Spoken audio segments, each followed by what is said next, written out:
Recuerdo ese instante con una nitidez incómoda. No hubo revelación, ni crisis, ni colapso visible. Fue una noche común, luz tenue, el cuerpo cansado y una sensación extraña de que algo esencial se había retirado sin hacer ruido. Yo seguía respirando, seguía pensando, seguía ahí, pero el impulso silencioso que siempre me empujó hacia la vida había desaparecido. No como una pérdida trágica, sino como un apagado, un sistema que simplemente dejó de funcionar. Nada parecía lo suficientemente mal como para justificar una alarma. No había dolor explícito, ni angustia estridente, ni desesperación. Solo había un peso neutro, una densidad sin nombre, como si existir se hubiera vuelto excesivamente literal. Yo seguía cumpliendo tareas, respondiendo mensajes, atravesando los días, pero algo en mí ya no participaba. El deseo no había sido herido, se había disuelto, y con él, la sensación de que la vida necesitaba ser vivida. Aquí es donde la muerte del ego empieza a mostrar su lado menos vendible. Cuando la identidad que sostenía la voluntad se deshace, no surge una libertad inmediata. Surge un intervalo, un espacio donde nada llama, nada exige, nada promete. El mundo sigue funcionando, pero sin el gancho interno que hacía que todo pareciera necesario. Lo que antes era lucha se convierte en neutralidad, y esa neutralidad pesa más que cualquier conflicto. El ego no cae en silencio sin costo. Era el motor invisible detrás de la ambición, del miedo, de la comparación, de la urgencia de ser alguien. Cuando ese motor se apaga, la vida no se derrumba, queda extrañamente intacta y, al mismo tiempo, insoportable. Porque ahora ya no hay una historia personal suficiente que justifique el esfuerzo de continuar. Solo presencia sin dirección, conciencia sin apetito, existencia sin argumento. Es en este territorio donde casi nadie permanece el tiempo suficiente para entender lo que está ocurriendo, porque no hay drama, no hay iluminación, no hay recompensa emocional, solo existe la percepción cruda de que la antigua forma de vivir murió y que nada nuevo se ha presentado aún para ocupar su lugar. Lo que vuelve esto casi insoportable no es la ausencia de sentido, sino la ausencia de engaño. Antes, incluso cuando la vida era difícil, existía una narrativa interna que sostenía el esfuerzo, un después, un cuándo, un si lo logro. El ego vivía proyectado hacia adelante, fabricando la tensión suficiente para justificar el movimiento. Cuando cae, el futuro pierde magnetismo, no porque hayas renunciado, sino porque dejaste de creer en el teatro. Empiezas a darte cuenta de que gran parte de lo que hacías parecía vivo solo porque estaba cargado de expectativa. La expectativa muere y el gesto queda desnudo. Trabajar se vuelve solo trabajar. Conversar se vuelve apenas un intercambio de sonidos. Desear a alguien se vuelve un impulso sin fantasía suficiente para sostenerse. Nada está mal con las cosas en sí. El problema es que el brillo era una proyección y fue retirada. Por eso este estado confunde incluso a quien lo vive. No hay síntomas evidentes. No estás en colapso, no estás perdido, no estás en una crisis abierta. Estás demasiado funcional para ser comprendido y demasiado lúcido para engañarte. El resultado es una soledad silenciosa. Nadie percibe que algo fundamental cayó, porque externamente sigues operando. Internamente, sin embargo, algo esencial dejó de responder. El ego no era solo vanidad o una ilusión burda. Era el organizador de la experiencia. Decidía qué importaba, que valía la pena, que merecía esfuerzo. Cuando se disuelve demasiado rápido, la vida pierde jerarquía. Todo parece tener el mismo peso, o la misma falta de él. Elegir entre opciones se vuelve agotador porque ninguna ofrece una promesa simbólica. Son solo caminos distintos dentro del mismo terreno plano. Aquí es donde muchos describen la vida como pesada, incluso sin dolor. Pesada porque cada acto exige presencia sin recompensa psicológica. Ya no recibes ese retorno invisible que decía, esto tiene sentido. El ego pagaba ese salario emocional. Sin él, todo cuesta más energía de la que parece valer. El error común es interpretar esto como un fallo personal, como si algo se hubiera roto, pero lo único que se rompió fue la máquina antigua. La conciencia avanzó más rápido que la reorganización interna, y ese desajuste crea un estado provisional, un territorio donde ves demasiado para vivir como antes, pero aún no sientes lo suficiente para vivir de otra manera. Después de que el ego cae, la vida no llama porque todavía no sabe cómo hablarte sin usar deseo, miedo o identidad. Y tú, a tu vez, aún no has aprendido a moverte sin esos idiomas. El silencio que surge no es vacío absoluto, es la ausencia de traducción. Este es el punto en el que la tentación de desistir aparece de una forma extraña, no como deseo de morir, sino como indiferencia a continuar. No hay rebelión ni desesperación. Solo la sensación de existir se volvió un gesto sin motivo explícito, y eso asusta, porque el ser humano fue entrenado para creer que solo se vive con justificación, pero esta etapa no pide acción inmediata, pide permanencia lúcida, porque forzar sentido ahora es una forma de violencia interna. Intentar volver a sentir algo antes de tiempo solo prolonga el conflicto. El ego ya cayó.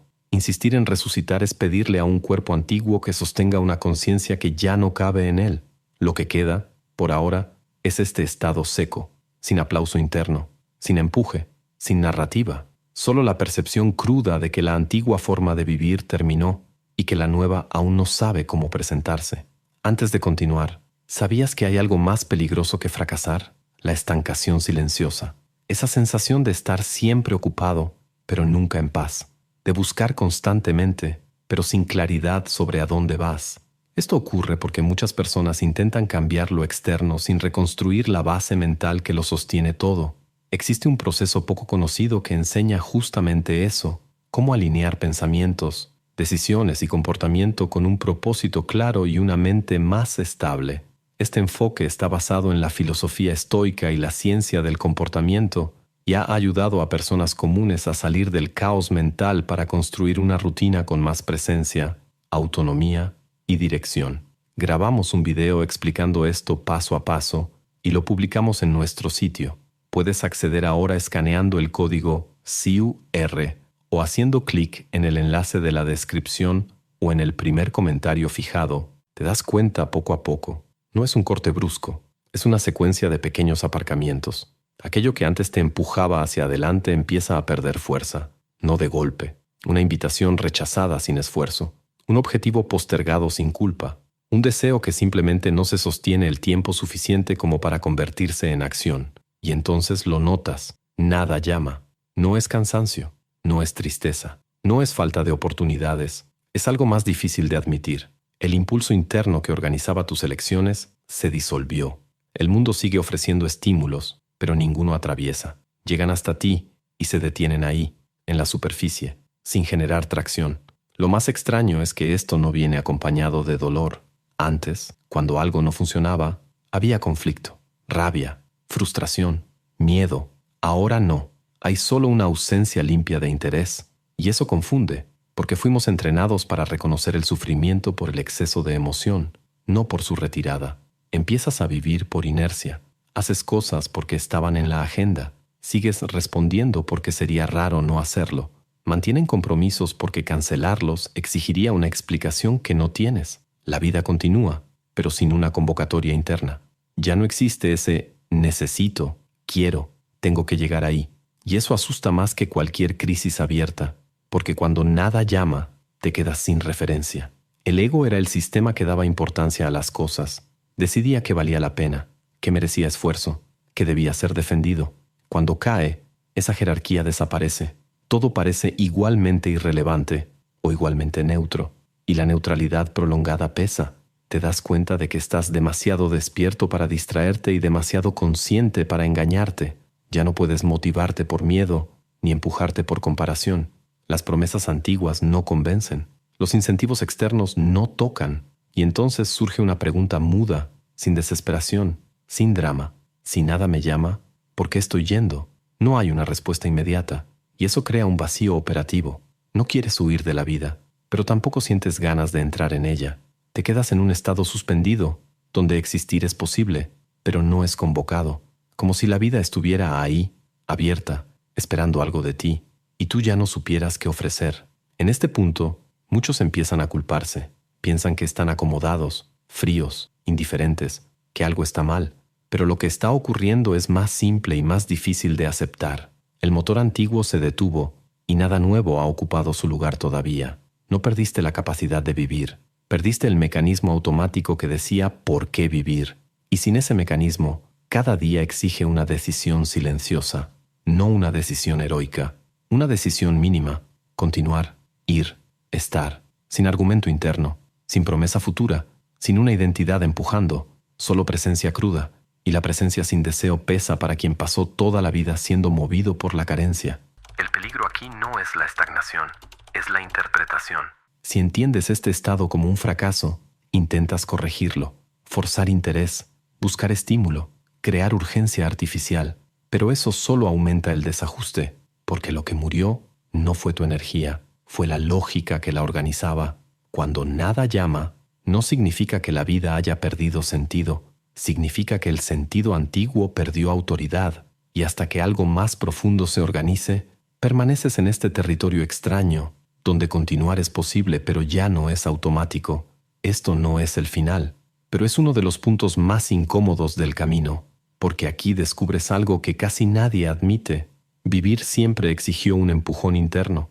Cuando desaparece, necesitas aprender otra forma de permanecer, sin ilusión, sin narrativa, sin el ego diciéndole a dónde ir. Y ese aprendizaje no sucede rápido, sucede mientras nada llama. En algún momento, casi siempre sucede. Miras hacia atrás e intentas identificar el punto exacto en el que las cosas empezaron a fallar, no para entender, sino para corregir. Revisitas versiones antiguas de ti mismo como quien examina una máquina averiada. Aquí rendía más, aquí tenía ganas, aquí aguantaba. Y entonces aparece la idea más peligrosa de todo ese proceso. Tal vez se pueda volver. Ahí es donde comienza la violencia. No una violencia visible, sino una insistencia interna constante. Te obligas a querer. Te fuerzas a involucrarte, aceptas invitaciones que no tienen sentido, asumen compromisos que ya no dialogan con nada dentro de ti, intentan reactivar ambiciones antiguas como quien gira la llave de un motor quemado, y cuanto más lo intentas, más resistencia sientes. Porque no es pereza, es incompatibilidad. El error está en tratar la muerte del ego como una mala etapa, algo que debe superarse rápido, como si el problema fuera la falta de esfuerzo. Como si bastaran la disciplina, la rutina, el enfoque, la positividad. Pero lo que murió no fue tu motivación, fue el sistema que producía motivación de esa manera. Intentar volver es pedirle a una estructura disuelta que sostenga una conciencia que ya no cabe en ella. Aún así, insistes porque el mundo recompensa a quien funciona, a quien produce, a quien desea, a quien se mueve con claridad. Quedarte en ese intervalo sin impulso te coloca en una posición extraña. No estás lo suficientemente roto para detenerte, ni lo suficientemente entero para avanzar. Y eso despierta vergüenza. Una vergüenza silenciosa por no poder operar como antes. Entonces te exiges, te comparas, te presionas. Y cuanto más intentas encajar, más lejos te sientes de ti mismo. Porque cada intento de normalidad suena como una traición interna. Algo en ti sabe que esa forma de vivir terminó, pero otra parte todavía cree que, si insiste lo suficiente, todo volverá al eje anterior. No vuelve. Lo que vuelve es el conflicto, la fricción constante entre lo que haces y lo que sientes. Empiezas a vivir en disonancia. Haces cosas que no reconoces como tuyas. Sostienes roles que ya no tienen raíz, y eso consume más energía que cualquier sufrimiento anterior, porque ahora no es el mundo el que te oprime. Eres tú mismo intentando forzarte a encajar donde ya no cabes. Ese intento de regreso suele disfrazarse de responsabilidad. Tengo que seguir. Las cosas no pueden parar. Esto es solo una etapa. Pero, debajo de esas frases, hay miedo. Miedo de aceptar que algo irreversible ocurrió. Miedo a admitir que la antigua forma de existir murió sin pedir permiso. Y admitir eso exige duelo. Un duelo extraño, porque no es por alguien que murió, ni por algo visible. Es por el fin de una identidad funcional, por la pérdida de ese yo que sabía lo que quería, incluso cuando sufría, por la muerte de una narrativa que, aunque limitada, daba dirección. Mientras ese duelo no sea aceptado, quedas atrapado en un ciclo cruel. Intentas volver, fallas, te culpas, lo intentas de nuevo. Cada regreso frustrado profundiza la sensación de inadecuación, no porque estés fallando, sino porque intentas revivir algo que ya cumplió su función. Hay un cansancio específico en este punto, un cansancio que no viene de la vida, sino de la lucha contra ella, de la negativa a reconocer que la transformación no pide regreso, pide rendición. No una rendición pasiva, sino la rendición lúcida de quien comprende que insistir solo prolonga el dolor. El ego, incluso mientras muere, todavía intenta retomar el control. Prefiere una vida falsa a la ausencia de un papel. Prefiere funcionar mal a no saber quién es. Y por eso este capítulo es tan difícil. Expone el apego no a la vida, sino a la identidad que hacía la vida soportable. Mientras intentas volver a ser quien funcionaba, la vida seguirá pareciendo equivocada. No porque esté en tu contra, sino porque tú estás en guerra con un proceso que ya comenzó. El agotamiento que surge aquí no es señal de debilidad. Es el costo de luchar contra algo que no tiene reversión. Este es el momento en que la pregunta cambia silenciosamente. Deja de ser ¿cómo vuelvo? Y empieza a convertirse en ¿qué hay en mí que todavía insiste en no dejar morir? Existe un momento en el que dejas de intentar corregir lo que está pasando, no porque hayas entendido todo, sino porque te cansaste de luchar contra algo que no responde a la fuerza. Es un cansancio específico, no del cuerpo, sino de la insistencia. La insistencia en sentirse diferente, en volver a desear, en encontrar rápido un sentido sustituto. Cuando esa insistencia cae, lo que queda es un intervalo desnudo. Aquí nada comienza, nada florece, nada se presenta con claridad. Y ese es el error de expectativa más común. Creer que, después del colapso, algo inmediatamente mejor debería ocupar su lugar. Pero la psique no funciona como un intercambio rápido. Primero se desmonta y permanece desmontada durante un tiempo que no respeta cronogramas. En ese intervalo no estás vacío, estás desocupado. El ego se retiró, pero lo que viene después todavía no ha tomado forma. Y como vivimos en una cultura que teme los espacios no llenos, este estado se interpreta rápidamente como fracaso, pero internamente está ocurriendo algo muy preciso. Las antiguas referencias perdieron autoridad y ninguna nueva ha sido aceptada aún. Empiezas a percibir un cambio sutil en la manera en que reaccionas al mundo. Ciertas cosas simplemente ya no pasan. Conversaciones que antes sostenían por educación ahora suenan excesivas. Ambientes que antes parecían normales comienzan a cansarte rápido. No te vuelves mejor, ni más puro, solo menos disponible para lo que no es verdadero. Y esta selectividad no es consciente. Ocurre sola, como un filtro que se ajusta sin pedir permiso. Este intervalo es silencioso porque no habla de deseos. No dice ve, no dice haz, no dice conviértete, solo retira. Retira el exceso de ruido interno.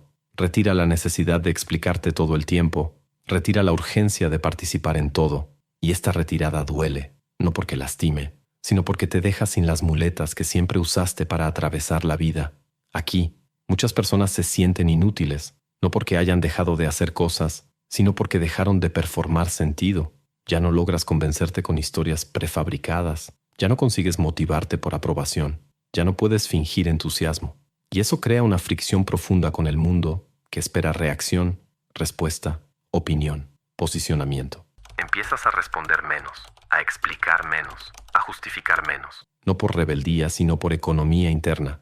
Algo en ti sabe que este espacio necesita permanecer abierto. Llenarlo demasiado rápido sería repetir el error anterior. Vivir a partir de algo que no nació de verdad. Este intervalo parece estéril, pero no lo es. Solo es improductivo para el ego, para la parte de ti que necesitaba identidad, progreso y narrativa. En capas más profundas, otra cosa empieza a organizarse, no en forma de idea, sino de orientación. Una inclinación sutil, casi imperceptible hacia aquello que no exige autoengaño. Todavía no llamas a esto sentido, ni propósito, tal vez ni siquiera voluntad. Es más bien un ajuste fino, una mayor sensibilidad a lo que suena falso, un rechazo tranquilo a lo que es excesivo, una aproximación lenta a lo que no pide esfuerzo para sostenerse. El problema es que esto no da estatus, no da dopamina, no da una historia bonita para contar, y por eso parece que no está pasando nada, cuando en realidad algo muy delicado se está preparando. Este intervalo no termina cuando descubres algo, sino cuando dejas de exigir que algo ocurra. Cuando la vida deja de ser un problema que hay que resolver y pasa a ser un campo al que poco a poco puedes volver a entrar. No como quien busca sentido, sino como quien responde a una orientación interna más silenciosa. Hasta entonces, nada nace. Y eso no es un error del proceso. Es el propio proceso ocurriendo sin espectáculo. Empiezas a responder menos, no porque no sepas qué decir, sino porque percibes que casi nada necesita ser dicho, a explicar menos, porque explicar se volvió un intento de hacer aceptable algo que tú mismo aún estás aprendiendo a sostener, a justificar menos, porque justificar presupone culpa, y en algún punto entiendes que no hay error en no poder vivir más como antes. La vida no se resolvió. Fuiste tú quien dejó de negociar con ella. Y tal vez ese sea el único signo real de que algo cambió de verdad. No surgió un nuevo sentido, no surgió entusiasmo, pero cayó la necesidad de defenderse por existir de esta manera. Por ahora, así es como permaneces, más quieto por dentro, menos disponible para lo que exige mentira, y extrañamente, más entero que cuando necesitabas explicar quién eras para poder seguir viviendo. Antes de cerrar, déjame decir algo sin fórmulas. Sé que este tipo de video no es cómodo de ver, no es algo que pongas para pasar el rato, ni para sentirte mejor. Si llegaste hasta aquí, probablemente no fue por curiosidad intelectual, fue porque alguna parte de esto tocó algo que tú vives, y lo vives en silencio. Recuerdo cuando empecé a notar estas cosas en mí, y no tenía ningún lenguaje para nombrarlas. No había videos, no había textos, no había nadie diciendo, esto no es locura, esto es transición. Solo un extrañamiento constante y la sensación de que había roto algo irreversible. Por eso, si este video te hizo sentir menos aislado, no mejor, solo menos solo, entonces ya cumplió su propósito. Ahora, la parte extraña que toda plataforma exige. Y antes de salir, haz clic en el enlace de la descripción o en el primer comentario fijado para entender cómo funciona este proceso que ha sacado a miles de personas del piloto automático y las ha ayudado a construir una vida más coherente con sus valores y con la persona que realmente quieren ser. Si te reconociste aquí, si este contenido parece haber sido hecho para un lugar de tu vida que casi nunca expones, suscríbete al canal, no porque esto vaya a salvarte, iluminarte o transformar tu vida, sino porque aquí seguimos explorando estas capas sin fingir que todo termina bien. Deja un comentario también. No necesitas explicar demasiado. Una frase basta. A veces ni eso, solo para marcar presencia. Este espacio existe justamente para quienes ya se cansaron de justificar lo que sienten. Y si ahora aparecen 2 videos en la pantalla, elige uno de ellos sin pensarlo demasiado. No prometen respuestas. Prometen compañía en ese intervalo extraño entre quien fuiste y quien todavía no sabe ser. Nos vemos en el próximo. O no, y también está bien.